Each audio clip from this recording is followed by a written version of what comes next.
ketika disebut yaumul akhir, hari akhirat, maka yang terbayang dalam pikiran kita adalah yang pertama, hari berbangkit. Yang kedua, al-mahsyar, tempat dikumpulkan manusia. Kemudian yaumil hisab, tempat di mana manusia akan diperiksa. Yang keempat, yaumil mizan, amal-amal yang diperiksa tersebut kemudian ditimbang. Kemudian sesudah itu al-haud, telaga Rasulullah. Jadi ketika disebut yaumul akhir, yang terbayang bukan hanya surga dan neraka, tetapi banyak hal-hal yang akan kita lalui nanti.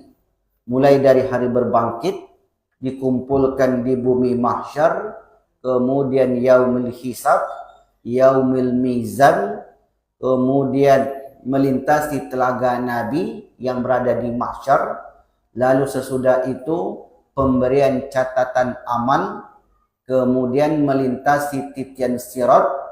Kalau seandainya berhasil, maka sampailah dia ke ujung jembatan yang disebut dengan kantara. Kalau seandainya tidak berhasil, terjatuh, maka dia akan masuk ke dalam neraka jahanam. Karena sirat itu, kata Rasulullah, al-jisru yudrabu baina zahri jahannam. Sirat itu terbentang di atas neraka jahanam. Maka oleh karena itu, ketika disebut istilah akhirat, maka sebenarnya bukan hanya surga, bukan hanya neraka, bukan hanya padang mahsyar, tapi ada lebih kurang 11. Yaumul ba'as, hari kebangkitan, yaumul hisab, bumi mahsyar, yaumul mizan, menyinggahi telaga Nabi, kemudian pemberian catatan amal, melintasi titian sirat, ujung titian sirat disebut dengan kantara, kemudian ada surga, ada neraka, kemudian ada tempat antara surga dan neraka. Ada suatu tempat, dia bukan di surga, bukan pula di neraka, di tengah-tengah.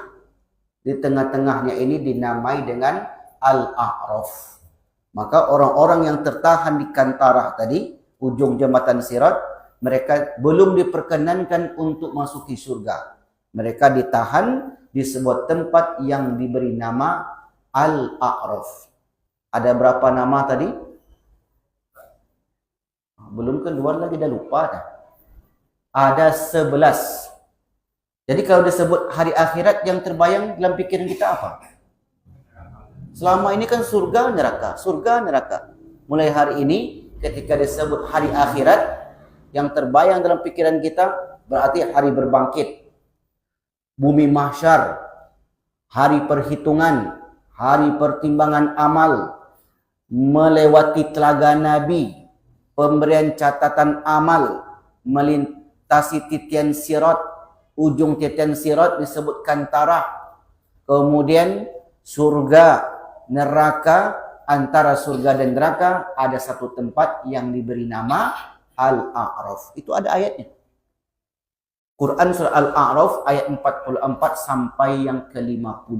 Di situ Allah menceritakan tentang penduduk Al-A'raf. Baik Bapak Ibu yang dimuliakan Allah, yaumul ba'ats sudah kita jelaskan. Keadaan sebagian besar di mahsyar sudah kita jelaskan. Hari perhitungan sudah kita jelaskan. Hari pertimbangan amal sudah kita jelaskan. Kemudian melintasi telaga Nabi sudah kita jelaskan. Masuk kita yang keenam, yaitu pemberian catatan amal. Pemberian catatan amal. Catatan amal itu disebut dengan suhuf. Suhuf itu artinya lembaran-lembaran. Lembaran-lembaran suhuf itu isinya adalah perjalanan hidup manusia di dunia. Jadi apa yang kita lakukan di dunia, maka semuanya terangkum.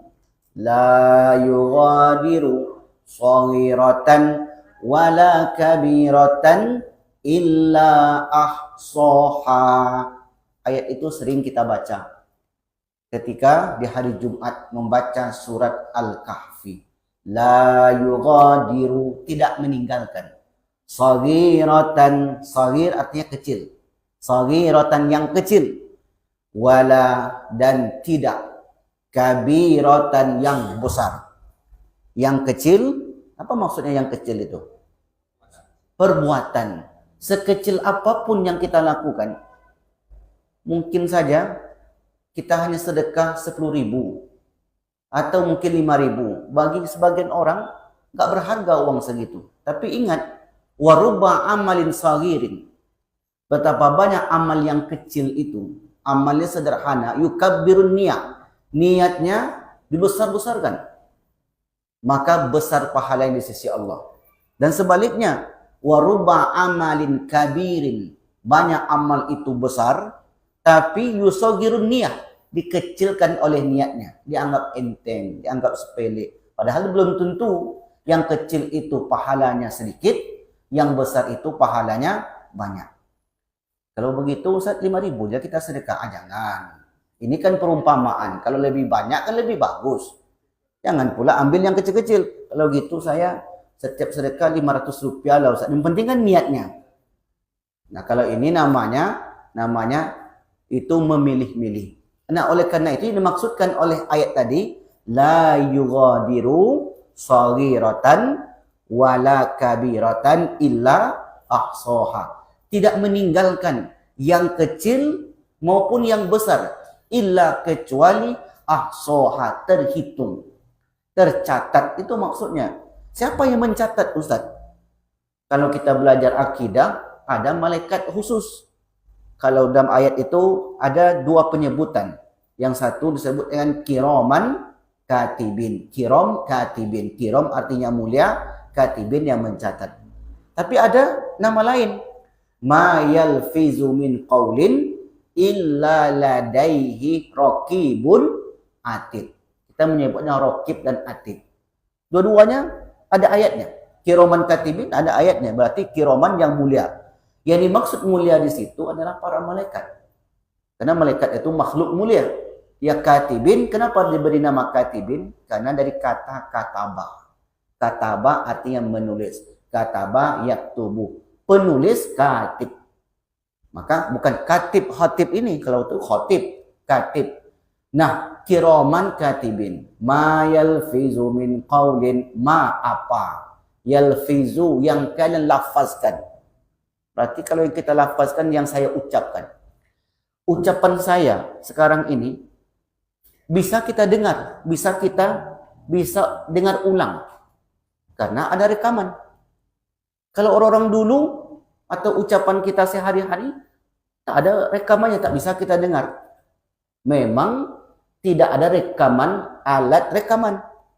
Tetapi malaikat yang hadir tadi, yang terus memepet kita, mendampingi kita, mengawasi kita. Makanya disebut raqib, yang mengawasi kita. Dia selalu merekam. Makanya disebut tadi, ma yalfizu, apapun yang kalian lafazkan, yang kalian ucapkan, yang kalian sebut dalam lisan kalian. Min qaulin, suatu perkataan, illa, melainkan, ladaihi, di sisinya, raqibun atid. Ada raqib, ada atid. Coba kita tengok ayat ini Bapak Ibu. Kalau kita tengok pendapat ulama tafsir. Jadi kalau kita lihat ayat ini, apa yang kita ucapkan? Berarti banyak dong Ustaz. Makanya nanti di akhirat ada orang yang ketika diperiksa lama. Kenapa lama? Banyak ngomongnya. Semakin banyak ngomongnya, semakin banyak catatannya. Orang semakin banyak bicara, semakin banyak salah.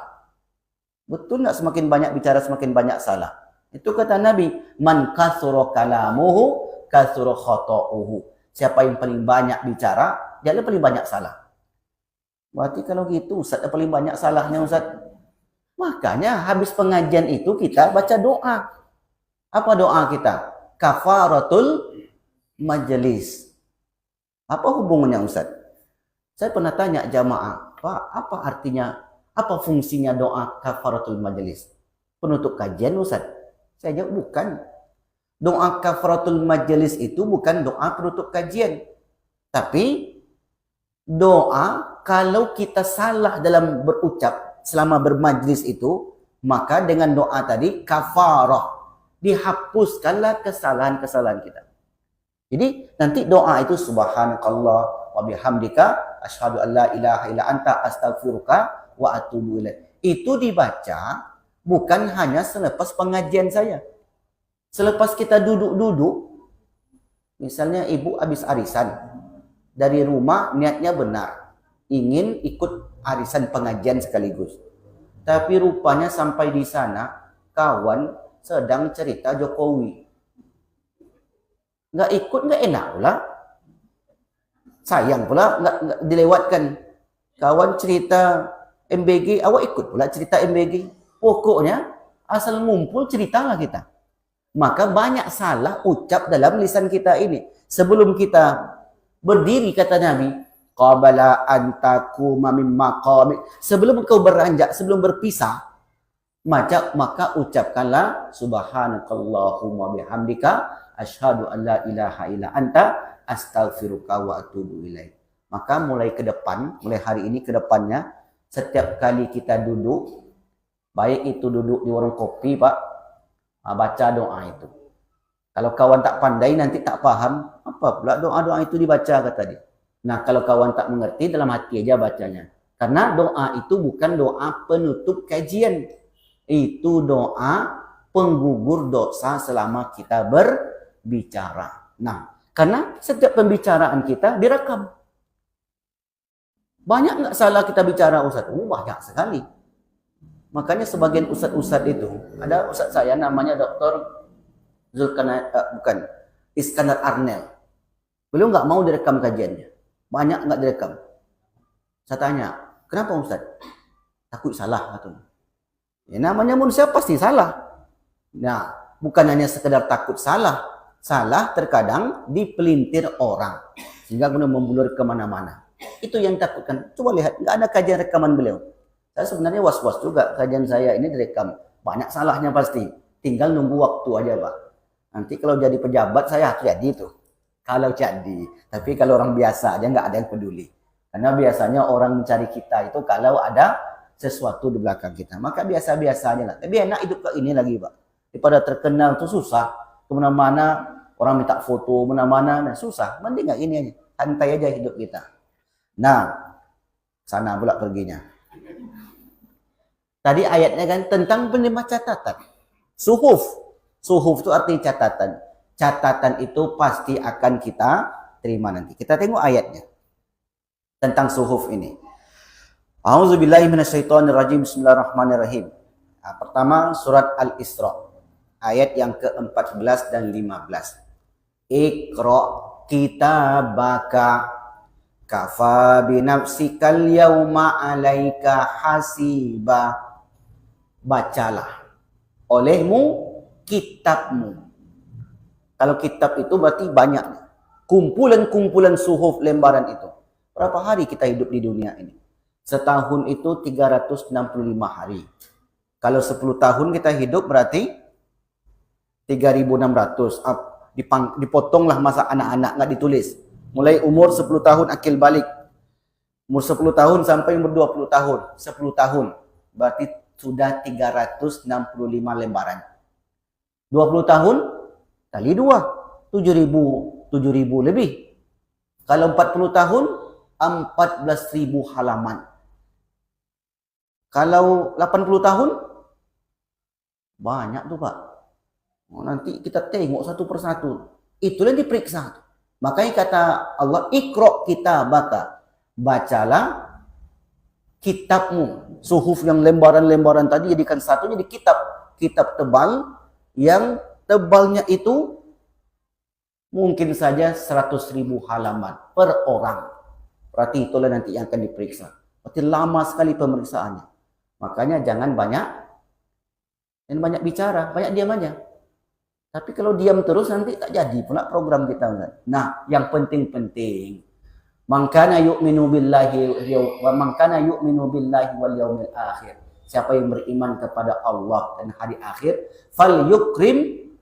falyakul khairan, ucapkanlah yang baik-baik atau diam. Ucap yang baik atau diam. Ini kalau nggak penting. Tapi kadang jamaah ini Di majlis pun dia cerita.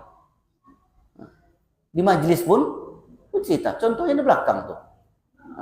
Belum baru kita sebut tadi. Nanti banyak catatan ibu nanti terima. Satu hari itu, tadi di rumah cerita lagi. Sampai di masjid, masih juga cerita lagi. Ini banyak nanti catatan. Lama pemeriksaan ibu nanti. Maka diam dulu. Ucapkan yang baik-baik atau nyindir namanya ustaznya. Iqra kitabaka, bacalah catatanmu. Kitabmu, kafa binafsikal yauma 'alaika hasiba. Lalu setelah yang dimaksudkan oleh para ulama bukannya sekedar dibaca. Baca catatanmu. Kalau dibaca saja ringanlah. Maksudnya coba lihat ada enggak yang tidak kami tulis. Ada enggak yang terlewatkan. Itulah maknanya. Baca itu bukan sekedar baca, oh ini hari ini tanggal 3 Mei 2026 saya di Masjid Jami Zahidin mengikuti majelis ilmu. Saya duduk, kan dicatat tuh Pak. Saya duduk di dekat pintu, misalnya begitu. Atau saya macik tiang. Jadi duduk dekat tiang. Tertulis. Nah, bukan sekedar dibaca itu saja, tetapi diperiksa. Periksalah. Maka diperiksalah setiap kita kena meriksa. Oh ya, nggak bisa ngelak Pak. Makanya saya katakan, ketika ditengokkan catatan itu, tak bisa kita mengelak. Nama siapa? Nama Jokowi contohnya. Siapa nama? Si Fulan. Ngapain kau? Dia berusaha untuk berbohong. Tidak bisa. Ini sudah ada catatannya. Itulah pentingnya kita mempelajari adanya pemberian catatan amal. Jadi ini satu rangkaian yang tidak akan kita lewatkan. Ada nggak nanti di akhirat itu Ustaz? Begitu meninggal, dibangkitkan langsung masuk surga. Kemudian ada yang jamaah bertanya, ada nggak amalannya Ustaz? Pokoknya nanti bangkit kita langsung masuk surga. Nggak bisa saya bilang. Nggak ada di sana orang dalam.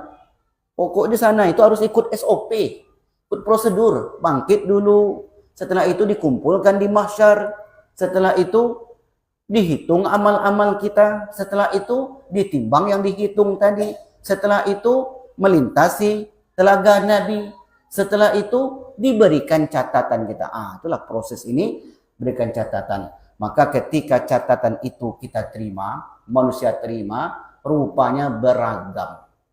Beragam catatan itu diterima. Fa amman utiya kitabahu biyamini, siapa yang diberikan catatannya biyamini, dengan tangan kanannya. Kita menerima lapor dengan tangan kanannya, fasaufa yuhasabu hisaban yasira, mudah perjalanan. Karena sesudah itu kita kemana? Ini harus hafal kita rute-rute ini. Ya nanti sampai di akhirat tak ingat rute itu Pak. Kemana saya lagi? Tersesat. Setelah pemberian catatan amal kita kemana lagi? Temenung Pak. Ini perjalanan kita nanti. Saya ulang lagi. Coba fokus. Bangkit kita. Setelah dibangkitkan kita dikumpulkan di mahsyar. Nah itu yang kedua. Berbangkit. Dikumpulkan di mahsyar. Setelah dikumpulkan, diperiksa, yaumul hisab. Setelah diperiksa, ditimbang yang diperiksa tadi. Setelah itu, melewati telaga Nabi di mahsyar. Setelah itu, menerima catatan amal. Setelah itu, melintasi titian sirat. Itulah rute-rutenya. Jadi rute-rute itu perlu kita ingat. Jangan dihafal, diingat aja. Maka nanti ketika pemberian catatan amal, fa amman utiya kitabahu biyamini, diberikanlah catatan amal itu dari arah kanan. Fa saufa yuhasabu hisaban yasira, mudah bagi orang ini sesudah itu. Biasanya Bu, kalau ibu belanja di supermarket, biasanya masuk ke supermarket, habis itu kita ambillah barang-barang yang kita butuhkan. Setelah itu kita bawa ke kasir, ya enggak? Setelah itu di-scanlah oleh penjaga kasir itu. Keluarlah pembayaran. Itu struk pembayaran. Nah, struk kita di akhirat itu catatan amal kita. Ketika kita buka stroke itu, sepanjang ini stroke-nya 1 meter, apa yang ibu belanjakan? Yang ibu beli ini. Berapa semua? 2 juta belanjanya. Uang yang di kantong, yang di HP tak sampai 2 juta. Tekor. Sedih. Tekor nggak cukup uangnya dikembalikan. Kalau di supermarket masih bisa dikembalikan. Tapi kalau sampai ditengok catatan amal itu rupanya tekor, ada tekor nanti di akhirat. Makanya ucapan mereka, Rabbana, ini orang-orang tekor nih. Rabbana, ya Tuhan kami, akhrijna, keluarkan kami dari sini. Akhrijna na'mal solihah, agar kami dapat beramal soleh. Ghairal ladzi kunna na'mal, yang tidak kami lakukan dulu di dunia. Mereka itu minta dihidupkan lagi. Tekor.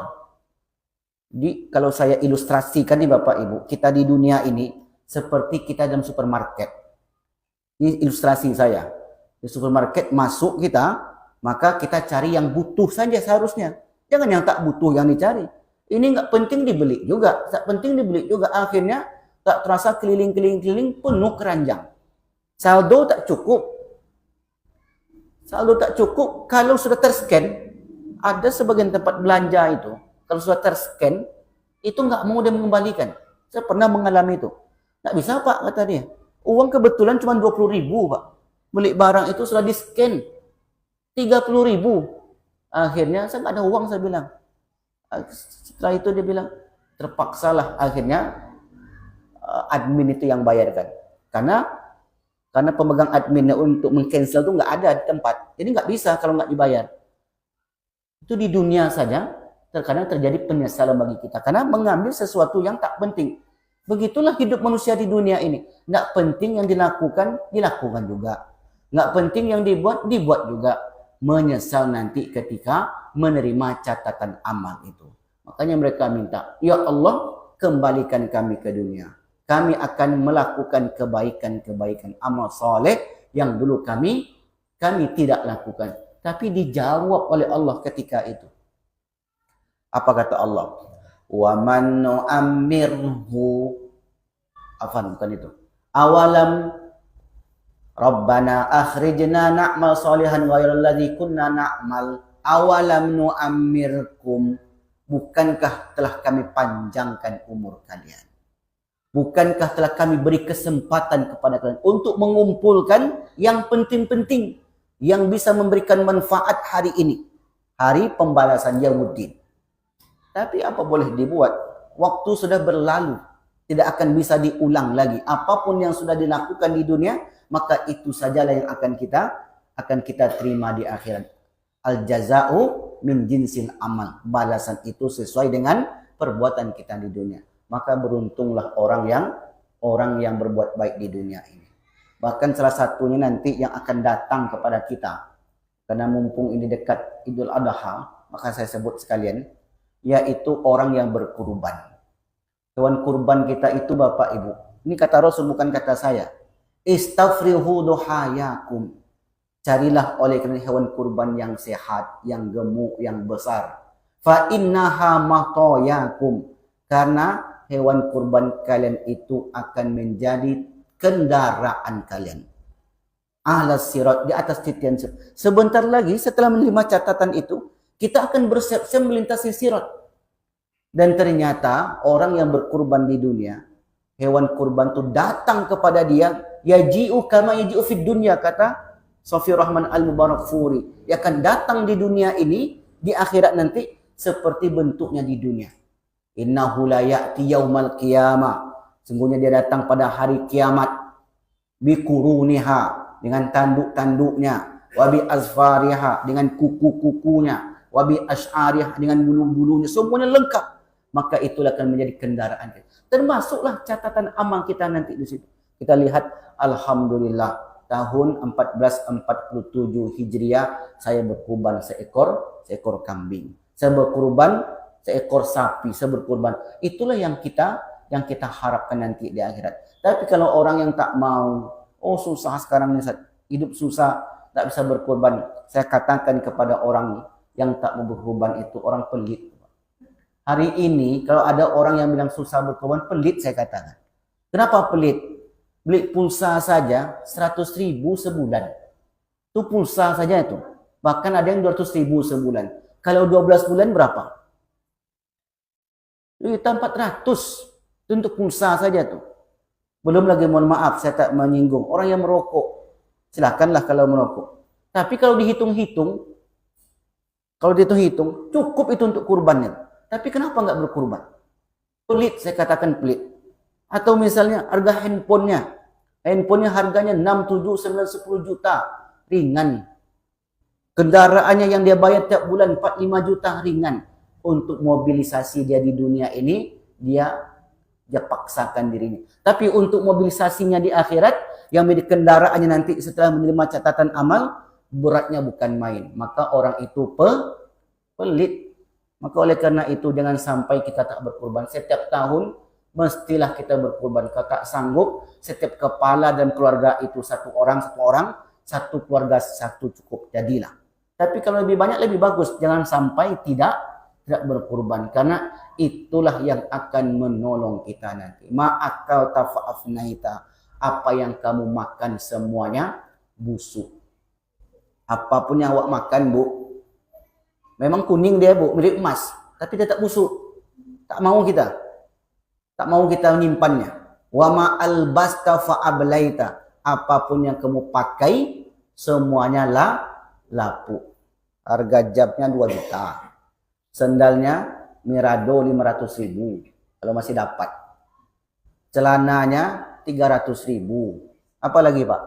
Cincinnya banyak sekali. Sepatunya, bajunya. Kalau untuk kebutuhan jasmaninya luar biasa. Dia akan mati-matian untuk membela, mati-matian untuk memenuhi. Tetapi kebutuhan akhiratnya dia persulit. Maka ketika dia persulit, Allah akan persulit juga nanti. Ketika dia mudahkan, Allah akan mudahkan. Maka tanamkan dalam hati kita, saya tahu ini mesti berkorban. Karena hewan kurban saya akan menolong saya nanti. Setelah saya menerima catatan amal ala sirat, di atas titian sirat. Wa yanqalibu ila ahlihi masrura. Lalu berikutnya wa amman utiya kitabahu, siapa yang diberikan catatan amalnya wara'a zahri, di arah belakang dari punggungnya. Fasawfa yad'u subura, maka orang itu mencela dirinya, celakalah aku. Dia sudah melihat, rupanya ketika seseorang itu melihat catatan amal, dia sudah bisa menebak di mana saya berakhir, di mana saya nanti akan ditempatkan. Persis seperti kita menerima struk pembayaran itu. Kita melihat satu persatu harga ini, harga ini. Berapa totalnya? Totalnya 1.500.000. Tidak bisa kita elakkan. Sudah kita ambil barangnya. Maka mestilah kita bayar. Maka di akhirat tidak bisa dielakkan. Karena perbuatannya sudah dilakukan di dunia. Tak bisa dihapus. Adapun dosa-dosa yang bisa dihapus itu ketika dia masih di dunia. Masih bisa dihapus. Kalau dia sudah meninggal, maka tidak ada penghapusan. Dia akan menerima apa yang dia sudah lakukan. Maka di sini para ulama menekankan bahwasanya selagi kita diberi kesempatan untuk beribadah, untuk menikmati kehidupan ini, maka perbanyaklah taubat. Salat taubat, ucapan-ucapan taubat. Kemudian kalau ada hutang piutang dengan orang lain, kesalahan dengan orang lain, kita minta maafnya, kita minta keikhlasan hatinya. Karena kalau tidak kita selesaikan di dunia, Allah SWT akan bebankan itu semua kepada yang bersangkutan. Dan dia akan pikul sampai nanti ke akhirat. Dari mana dia tahu, Ustaz? Dari catatan-catatan amal yang dia lihat ketika itu. Nah, itulah yang disebutkan oleh Allah. Fasawfa yad'u subura innahu kana fi ahlihi masrura. Karena di dunia hidupnya pengen yang senang-senang saja. Dia tak mau bersusah payah. Di sini menarik, kata para ulama, apa yang dimaksud dengan bersenang-senang? Bangun pagi jam 4:30 dia tak mau. Pengennya yang enak-enak, mau tidur sampai jam 6. Kemudian zuhur semestinya dia ke masjid, dia ingin yang santai-santai, tak mau ke masjid. Maghrib, Isya, subuh dan seterusnya untuk baca Quran, bersedekah, dia ambil yang senang-senang bagi kehidupan dia saja. Orang ini tidak memikirkan kehidupan setelah kehidupan di dunia. Maka Allah sebutkan, innahu kana fi ahlihi masrura. Sungguh dia dahulu di dunia bergembira di kalangan keluarganya yang sama-sama kafir, sama-sama tidak mengerjakan perintah Allah Subhanahu wa ta'ala. Rasulullah bersabda, suatu ketika Aisyah bertanya kepada Rasulullah, "Ya Rasulullah, hal yadhkuru habibu habibahu?" Apakah nanti di akhirat seorang kekasih akan ingat dengan kekasihnya? Seorang suami akan ingat dengan istrinya. Seorang anak akan ingat dengan ayah maknya. Kata Rasulullah, amma inda thalatha fala. Adapun di 3 tempat, tidak. Di 3 tempat tak ingat sama sekali. Yang pertama kata Rasulullah, indal mizan. Ketika mizan, ditimbangnya amal. Di situ kita nggak ingat siapa-siapa. Kita sibuk dengan amal kita sendiri-sendiri. Yang kedua, inda tatawir suhuf. Ketika pemberian catatan amal. Kita sibuk mengecek amal kita sendiri-sendiri. Yang ketiga kata Rasulullah, ama inda asalasa inda sirat. Ketika meniti titian sirat. Maka kita tidak akan ingat kecuali diri kita sendiri. Maka salah satunya yaitu ketika pemberian catatan amal ini. Berarti kalau kita tak ingat itu, saat itu sedang sibuk. Saat itu sedang sulit. Kalau kita hidup senang, ingat kita kawan kita. Kalau kita sedang sibuk, jangankan kawan kita, makan pun kadang nggak ingat. Begitulah sibuknya manusia. Likulli mri'im yawma idzin sya'nun yughni. Setiap orang ketika itu disibukkan dengan urusannya sendiri-sendiri. Saya analogikan dengan kehidupan di dunia. Saking sibuknya kita, nelpon ini tak sempat, makan tak sempat, buat ini tak sempat, ini tak sempat. Karena disibukkan oleh pekerjaan. Bagaimana dengan kehidupan akhirat? Tentu akan lebih disibukkan dengan catatan yang bisa jadi jumlahnya puluhan ribu catatan tadi. Satu hari kalau dicatat, tak tahu kita berapa banyak. Kalau sudah dicatat ucapan-ucapan kita, mulai kita bangun tidur sampai tidur kembali, itu rasanya Allahu Akbar. Rasanya banyak sekali ya Bu ya. Apalagi kalau ibu-ibu di rumah, wah lebih banyak lagi. Sebab ya banyak yang perlu diperbaikinya, perlu disebutnya. Kalau apa-apa kan banyak diam aja. Tapi kalau ibu-ibu banyak diam juga kalau tak ada apa-apanya. Tapi kalau ada apa-apanya, ada suaminya, inilah itulah. Makanya dulu saya dapat ada dapat satu disertasi. Disertasi itu judulnya Hakaza Tufhamul Mar'ah. Beginilah cara memahami perempuan. Jadi disertasi itu tingginya Pak, dari bawah sampai segini. Jadi untuk memahami perempuan itu, karena saking banyaknya bicara. Nah, segitulah. Jadi kalau dicatat sehari catatannya itu, rupanya segini tumpukannya. Itu baru sehari. Kalau 10 hari, wallahu akbar. Tapi itu bisa dihapus dengan cara banyak istighfar. Ucapan-ucapan yang keliru tadi, kita istighfar, kita bertobat kepada Allah Subhanahu wa ta'ala. Baik, kemudian berikutnya, terus kita akan menerima catatan itu. Salah satunya ada catatan kata Nabi, An Abdullah ibni Busrin yaqul qala Nabi bersabda, tuba liman wajada fi sahifatihi istighfaron katsiran. Beruntunglah orang-orang yang mendapati dalam catatan amalnya ucapan-ucapan istighfar. Jadi isinya istighfar saja.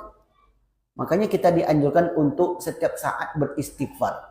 Habis sholat istighfar. Kalau ada sesuatu yang membuat kita kaget, astagfirullah.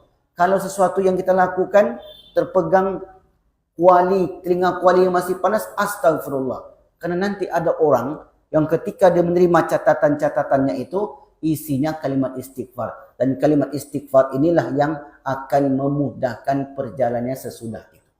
Kalimat istighfar. Dan kalimat istighfar kalimat yang sangat sederhana. Astaghfirullahalazim.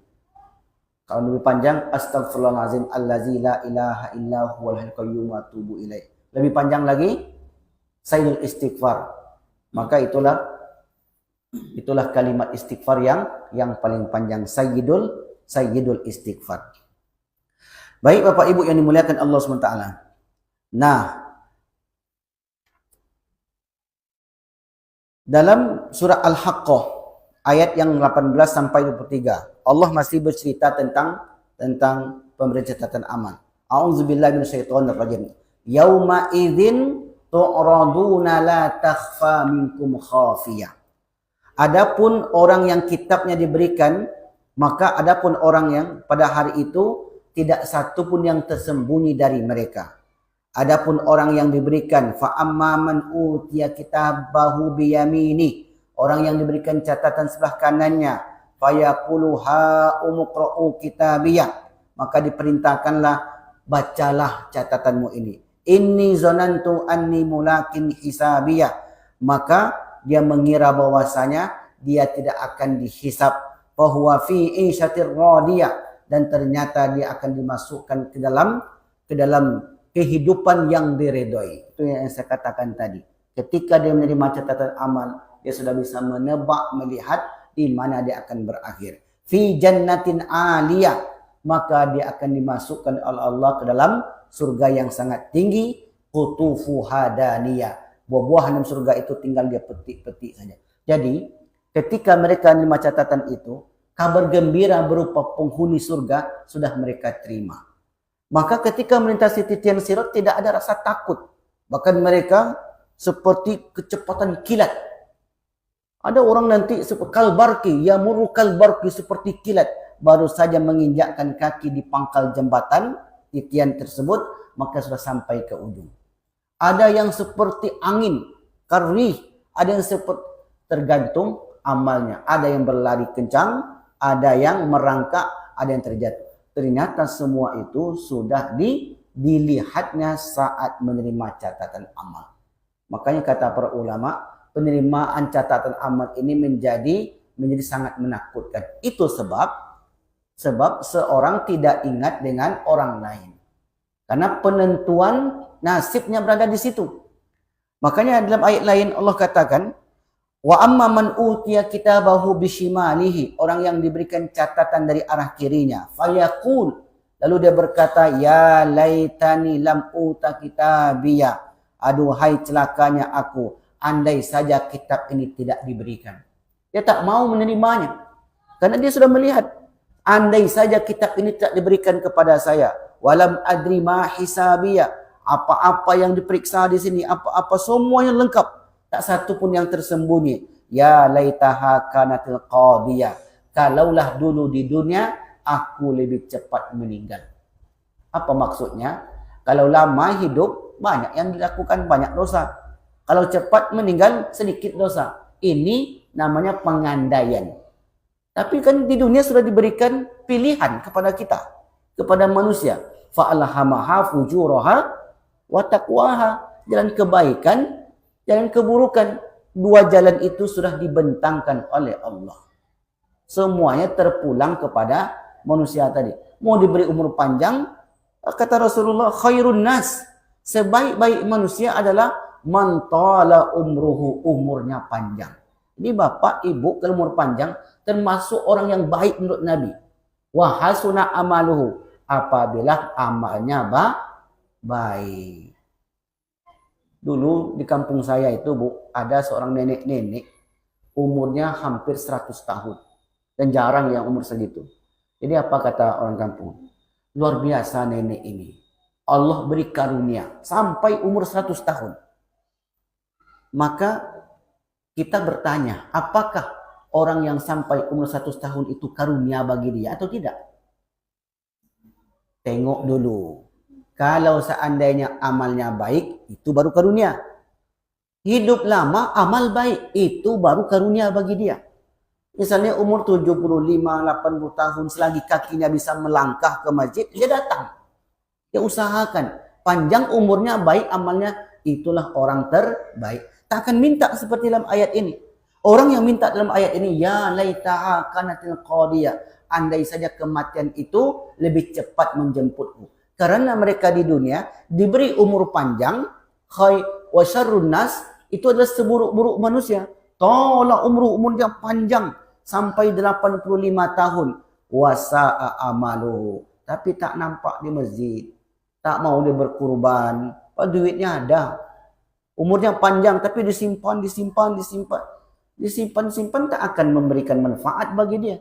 Bahkan justru hari ini banyak kita lihat dalam kehidupan ini, ketika dia tinggalkan harta yang banyak untuk anaknya, justru itu menjadi awal bencana bagi mereka.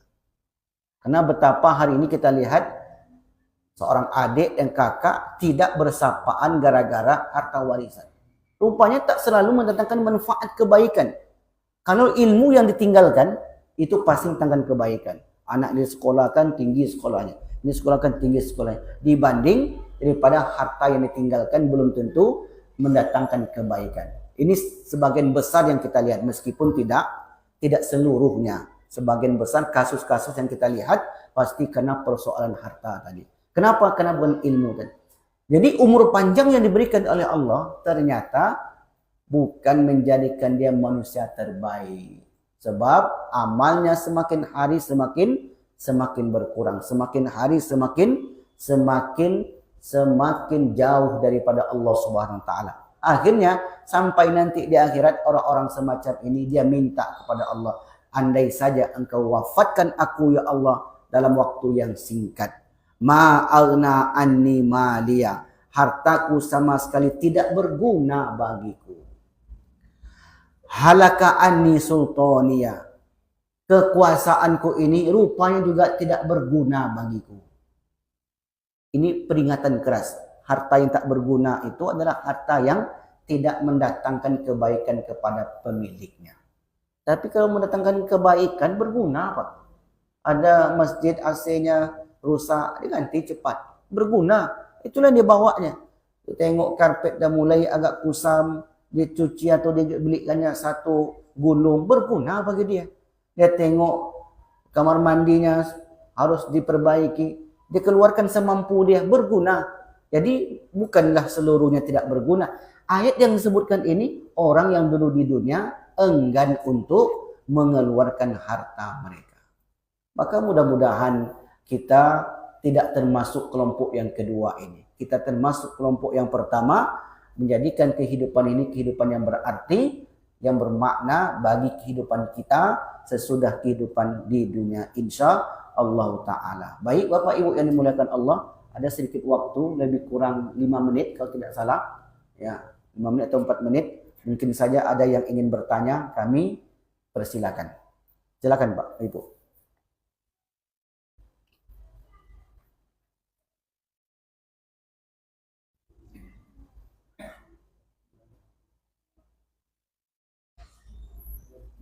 Ya, silakan Pak. Waalaikumsalam.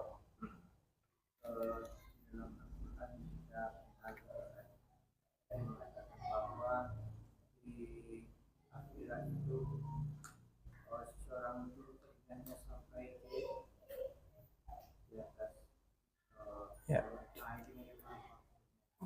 Baik.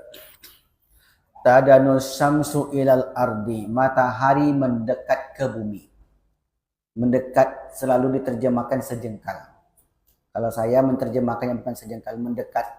Dekatnya itu tidak ada ukuran. Karena saking dekatnya matahari itu, wa minhum may ya'ruku ila ka'baihi. Ada orang yang berkeringat sampai ke pergelangan mata kakinya. Wa minhum may ya'ruku ila saqaihi. Ada yang sampai ke pertengahan betisnya. Saking banyak keringat yang percucuran dari tubuh. Ila rukbataihi, ada yang sampai ke lututnya. Wa ilal ajuzi, wa ilal khasirati, ada yang sampai ke dada, ke kerongkongan. Wa ila mafihi, sampai ke wasatafi, sampai ke pertengahan mulutnya. Wa minhum may yughatihi, dan ada orang yang tenggelam oleh keringatnya. Berbeda-beda. Setelah saya telusuri hadis ini, dan kebetulan ada dalam buku yang kita tulis itu Pak, di pelajaran kita, di di bumi mahsyar, keadaan di bumi mahsyar. Itu adalah menunjukkan keadaan orang di akhirat itu berbeda-beda. Kesusahan dan kemudahan yang dilalui bertingkat-tingkat. Tergantung dengan kehidupannya di dunia. Orang yang memudahkan urusan orang lain, Allah akan mudahkan urusannya di akhirat.